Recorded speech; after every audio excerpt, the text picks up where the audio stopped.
கர்த்தருடைய நாமம் பரிசுத்தப்படுவதாக. இந்த காலவெளியிலே ஒரு சிறிய தியானத்தை நாம் பார்ப்போம். 1 தெசலோனிக்கேயர் 4வது அதிகாரம் 7வது வசனம். தேவன் நம்மை அசுத்தத்திற்கு அல்ல, பரிசுத்தத்திற்கே அழைத்திருக்கிறார். தேவன் எதற்காக நம்மை அழைத்திருக்கிறார் என்று நாம் அதை முதலாவதாக நாம் தெரிந்து கொள்ள வேண்டும். நாம் பரிசுத்தமாய் வாழ வேண்டும் என்பது அவருடைய சித்தமாயிருக்கிறது.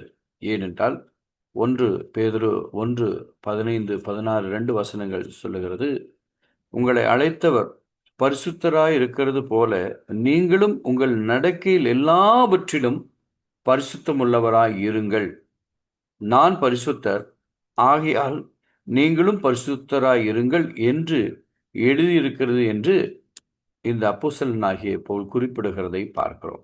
நம்முடைய வாழ்க்கையிலே நாம் பரிசுத்தமாய் வாழ வேண்டும் என்பது தேவனுடைய சித்தம். எதற்காக நம்மை தெரிந்து கொண்டார் என்பதை நாம் முதலாவதாக நாம் புரிந்து கொள்ள வேண்டும். என் அன்பு தேவனுடைய பிள்ளைகளே, அழைக்கப்பட்டவர்கள் அநேகர், தெரிந்து கொள்ளப்பட்டவர்கள் ஒரு சிலர் என்று வேதம் சொல்லுகிறது. நம்மை அழைத்தவர் உண்மையுள்ளவராயிருக்கிறார். 1 தெசலோனிக்கேயர் 5:23 விதமாய் சொல்லுகிறது, சமாதானத்தின் தேவன் தாமே உங்களை முற்றிலுமாக பரிசுத்தமாக்குவாராக. 1 யோவான் 1:7 சொல்லப்பட்டிருக்கிறது, இயேசு கிறிஸ்துவினுடைய இரத்தம் சகல பாவங்களை நம்மை சுத்திகரித்து நம்மை பரிசுத்தமாக்கி இருக்கிறது. அப்படி என்றால் இந்த 2 காரியங்களை நாம் பார்க்கும் பொழுது அவருடைய இரத்தம் நம்மை பரிசுத்தமாக்கி நம்மை சுத்திகரித்திருக்கிறது. ஆகினால் தான் எபிரேயர் 10:10 நம்முடைய வாழ்க்கையிலே ஒவ்வொரு நாளும் நம்மை பரிசுத்தமாக்கி கொள்ள வேண்டும். அன்று ஐயா அவர்கள் சொன்னது போல, நம்முடைய உடைந்து போன பாத்திரம், அந்த உடைந்து போன பாத்திரத்தை மீண்டுமாக அவர் வணைந்து அதை உருவாக்கி பழைய நிலைமைக்கு அதை புதிதாக்கி கொண்டு வருகிறார். மறுபடியுமாக அதில் எண்ணெய் ஊற்றுகிறார். அதில் எண்ணெய் ஊற்ற ஊற்ற ஊற்ற நம்முடைய புதுப்பித்தினுடைய நன்மையான காரியங்கள் வெளிப்படுகிறதை நாம் பார்க்கிறோம். அதுதான் அந்த சத்தியத்தினுடைய அடிப்படை தன்மை.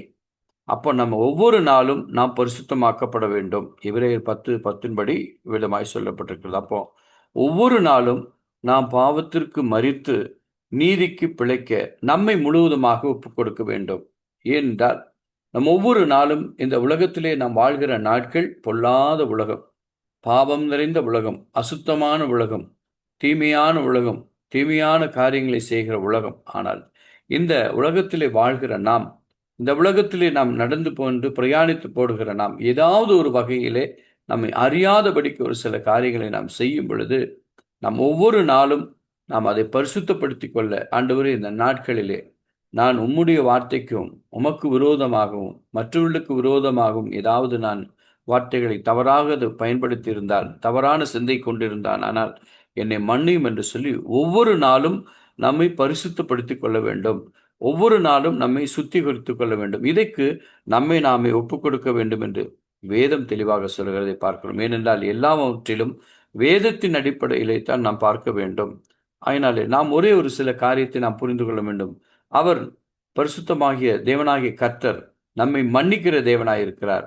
ஒரு பக்கம் அவர் மன்னிக்கிற தேவனாயிருக்கிறார், மறுபக்கம் அவருடைய நிலைமைகள் எப்படி இருக்கிறது என்றால், அவர் நம்மை விசாரிக்கிறவராயிருக்கிறார், அவர் நீதி செய்கிறவராயிருக்கிறார், அவர் நியாயம் செய்கிறவராயிருக்கிறார் என்பதை நாம் மறக்கவே கூடாது. ஒரு வகையிலே நாம் செய்கிற ஒவ்வொரு விண்ணப்பங்களுக்கு, ஒரு சில ஒப்புக்கொடுத்தலுக்கு அவர் அதை மன்னிப்பு தருகிறார், நல்லதுதான். ஆனால் அதே சமயத்திலே அவர் நீதி செய்கிறவராகவும் நியாயம் செய்கிறவராகவும் இருக்கிறார். ஆகினாலே நீதிபரராகிய, நியாயம் செய்கிறார், நியாயாதிபதி ஆகிய ஆண்டவராகிய இயேசு கிறிஸ்து நமக்குள் இருக்கிறார். நம்மை நிச்சயமாய் அவர் பார்த்து கொண்டே இருக்கிறார் என்பதை மட்டும் நாம் உணர்ந்து கொள்வோமானால், இந்த நாட்களிலே நாம் வாசித்தபடி நாம் பரிசுத்தமான வாழ்க்கை வாழ நம்மை முழுவதுமாய் நம்மை ஒப்புக் கொடுப்போம். நிச்சயமாகவே கர்த்தர் நம்மை ஒவ்வொருவரையும் பரிசுத்தமாகும்படி தான் நம்மை அழைத்திருக்கிறார். பரிசுத்தத்திற்கென்று நம்மை தெரிந்து கொடுக்க. ஏனென்றால் அவர் பரிசுத்தர், நாமும் பரிசுத்தமாய் இருக்க வேண்டும். பரிசுத்தமான தேவனுடைய நீதியையும் நியாயத்தையும் நிறைவேற்ற வேண்டும். நியாயமான வாழ்க்கை, நீதியான வாழ்க்கை வாழ வேண்டும். சமாதானத்தின் வாழ்க்கை வாழ வேண்டும்.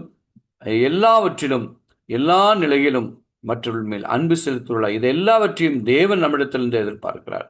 எதற்காக தெரிந்து கொண்டார் என்பதை நாம் முதலாவதாக அடிப்படை என்னவென்றால், பரிசுத்தமாய் நாம் வாழ வேண்டும். அதைத்தான் 1 தெசலோனிக்கேயர் 4:7 வாசித்தோம்.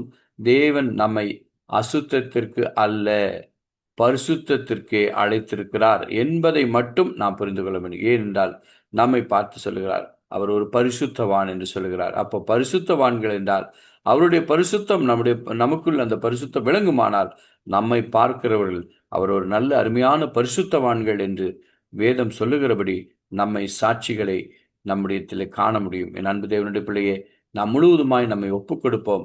கர்த்தர் நம்முடைய பரிசுத்தமான அழைப்பிற்கு அழைத்திருக்கிறார். அந்த பரிசுத்தத்தை நாம் காத்துக்கொள்வோம். அனுதினம் நம்முடைய வாழ்விலே ஒரு சுத்திகரிப்பு தேவை இருக்கிறது. ஒவ்வொரு நாளும் நம்மை தேவனுடைய சமூகத்திலே நம்மை ஒப்புக் கொடுத்து, ஆண்டவரே, இந்த நாளுக்குரிய கிருபை தந்த தேவாதி தேவனுக்கு நன்றியோடு உம்மை ஸ்தோத்திரிக்கிறோம் என்று சொல்லி, நாம் தொடர்ந்து ஆண்டவரே, இந்த நாட்களிலே உம்முடைய பரிசுத்தமான நீதியின் நியாயத்தின் பாதையிலே நாங்கள் நடக்க வேண்டும்.